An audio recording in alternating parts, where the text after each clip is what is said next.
रायलायनायनि गेजेरजों सुस्रांजागोन ना बेदि जेलाव जोबजालायगोन माने रायलायनायनि गेजेरजोंहाय माने केसखौ बोखांनानै लाफिनसिगोन बियो आरोखि बेबायदि बोखारनायनि खौरांखौसो आं नेनानै दङ दायो खुलुमबाय नोंथांमोनखौ आंनि बे पि नार्जारि ब्लग चेनेलाव बयखौबो बरायबाय दिनै जोङो फुजि बसुमतारी बिथां बा जोंनि बर' हारिनि मुंदांखा फावखुंग्रि बा एक्ट्रिस बिथांनि सायाव आरो लोगोसे इउटुबार बर' इउटुबार बेंग्ले नार्जारि बिथांनि सायावबो माखासे खोथा सावरायगोन अब्ला जों गिबियावनो फुजि बसुमतारी आब' बिथांनि सायाव माखासे खोथा सावरायगोन बिथाङा दाख्लै साननैसो सान सिगां फिसाजो गथ'खौ जोनोम होबाय आरो बिथाङा गावनि फिसाजो गथ'नि मोखांखौ देखायाखै नाथाय गावनि फिसाजोनि मुंखौ दोनबाय बिथांनि फिसाजोनि मुङानो जाहैबाय बिबारमाला ब्रह्म जोबोर मोजां मुं नोंथांमोना माबायदि मोनदों बे मुंखौ नैबे कमेन्ट बक्सनि गेजेराव फोरमायहरबानो जाबाय आंथ' मोजांखौनो मोनदों मानोना बे बर'नि मुं बिबारमाला ब्रह्म बे जाबाय बर'नि मुं बेखायनो आं मोजां मोनदों अब्ला जों दा रायलायगोन बा सावरायगोन बेंज्लाय नार्जारि जायबा जोंनि बर'नि इउटुबार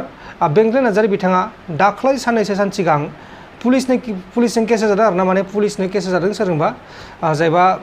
मा मुं बेखौ आं मिथिला नामखौबो आं गोसोआव गैया बिथांजों माने बिथाङा केस जादों आरो ना पुलिस केस सोरखौबा भिडिअ बानायदोंमोन जाहैबाय दा बे केसा मा जाखो मा माखो बेखौनो जों सावरायहरगोन आरो ना बे केसा जोबखो ना दाबो दंगासिनो दङ बेखौनो जोङो नैबे बेंज्लाय नार्जारि बिथांजों सावरायहरगोन बिथाङा दा आसामाव थाया बिथाङा दा बेंगालर दङ बेंगालराव माखासे खामानि मावो रांनि आंखालाव दा बिथांजों आं सावरायहरगोन आं दा फन खालामनि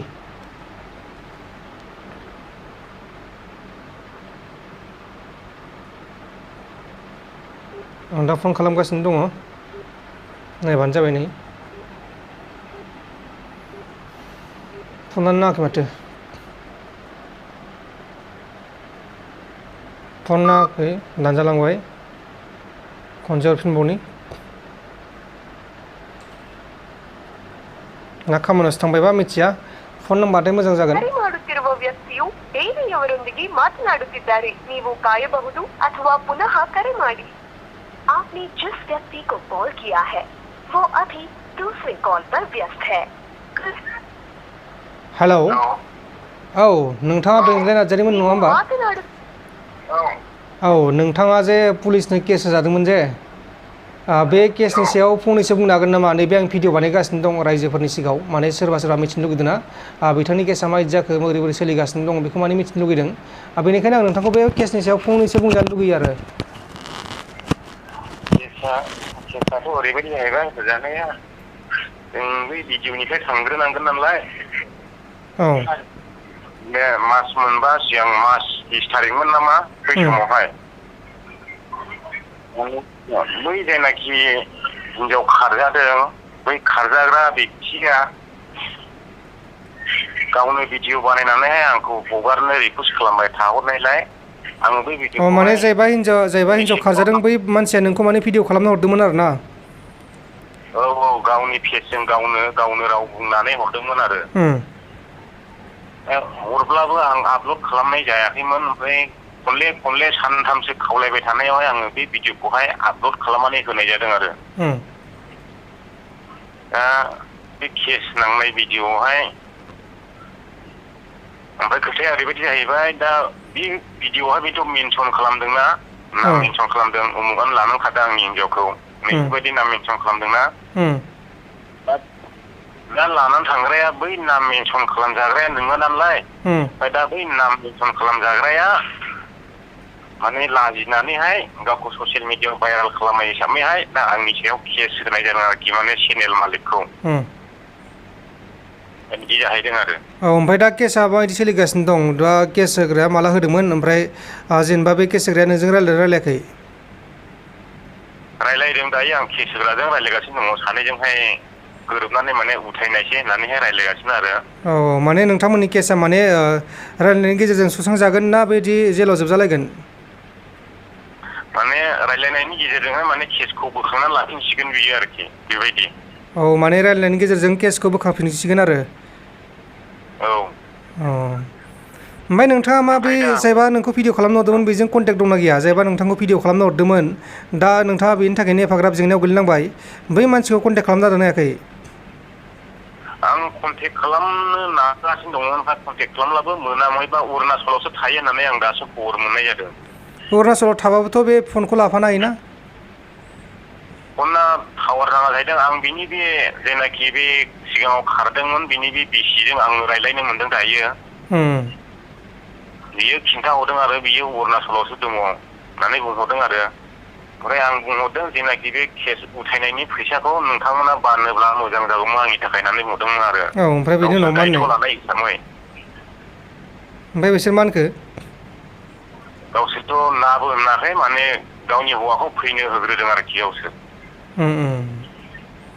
माने आं बेखौ बे केस उथायनायनि फैसाखौ फिसखौ बिसोर बानब्लानो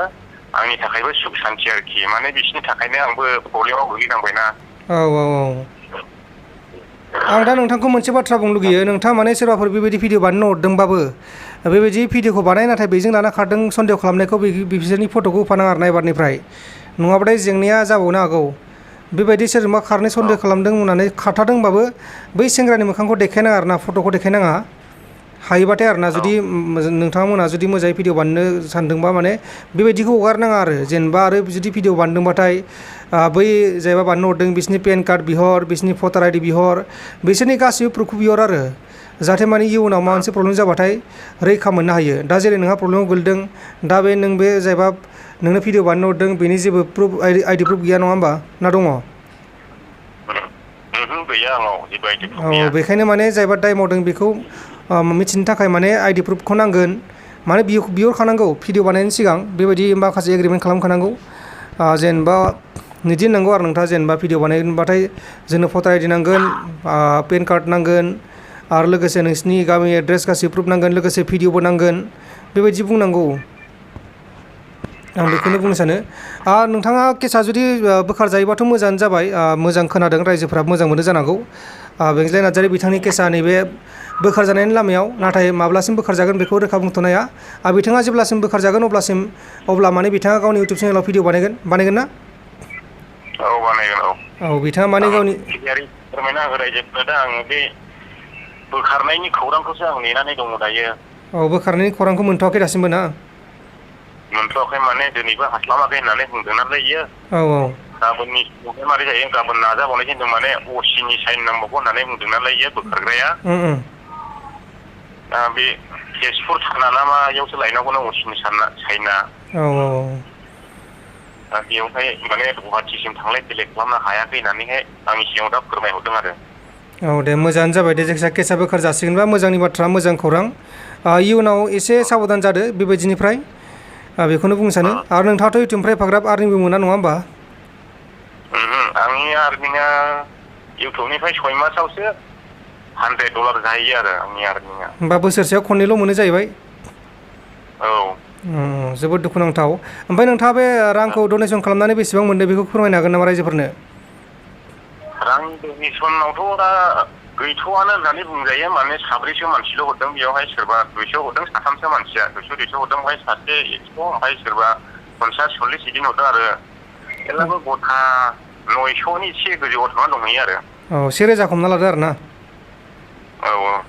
औ बिथांनि बे जायबा डनेसननि भिडिअ बे डनेसननि भिडिअआव 1000ल' जादोंनो दा बेनिखायनो जाय बिथाङा बिथांखौ एसे हेफाजाब होनो गोसो दं नैबे चेनेल दं बिथांनि लिंक दं डिसक्रिपसनाव बे थानानै एसे एनै मा होनो मदद होबानो जाबाय गरसे गरनै जि हायो नोंथांमोननि गोसो गोरबोजों रावखौबो जर जर खालामाखै हैथारनानै जाय बिथांमोना गोसो बिथांमोना होबानो जाबाय गरनैसो नैबे लिंकआव मोनगोन आरो कमेन्ट बक्सआव मोनगोन पिन खालामनाय लोगोफोरा सापर्ट खालामबानो जाबाय एसे जोबथारनायाव माबा मोनसे बुंनो सानो नामा बे केसनि सायाव आरोबाव ना जे बुंथ'नो गैला जोबथारनायाव आंबो बेखौनो बुंलांनो सानदों माने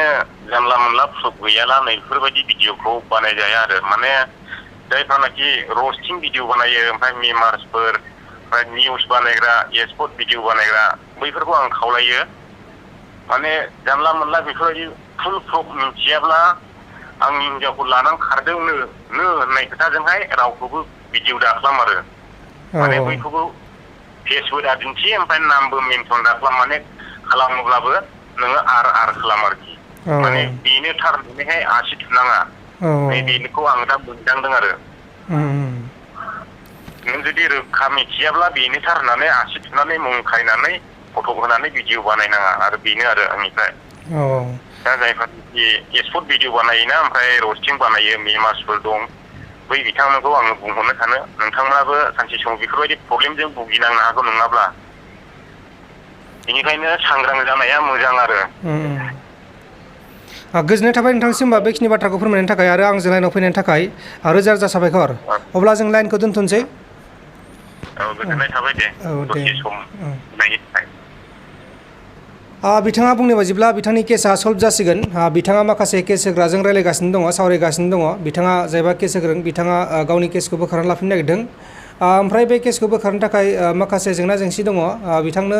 माखासे रांनि मदद नांगौ जाहैबाय। नोंथांमोना जुदि मदद खालामनो गोसो दंबा नैबे गाहायाव दङ लिंकआ, कमेन्ट बक्सआ बिथांनि चेनेलनि लिंकआ। बे थांनानै नोंथांमोना गरसे गरनै मदद खालामनो हागोन जुदि गोसोबासो आरो ना। लोगोफोर नोंथांमोना बिदि साबधान जाबानो जाबाय भिडिअ बानायबाथाय, जायफोरा इउटुबार जानला मोनला सोरखौबा गोमादों मानो भिडिअ बानायलाबायनाङा, एसे प्रुफ नांगोन। सोरबाफोर भिडिअ बानायनो हरदोंबाथाय बिसिनि प्रुफ बिहर। बेनोसै आरोना लोगोफोर। अब्ला नोंथांमोना मिथिबाय जानांगौ फुजि बसुमतारी आब' लोगोसे बे बेंज्लाय नार्जारिनि केसा मा जाखो बेखौ नोंथांमोना मिथिबाय जानांगौ। अब्ला बेखिनियानोमोन लोगोफोर। गोजोन्थों, एसेनोसै। जै बर' हारिनि।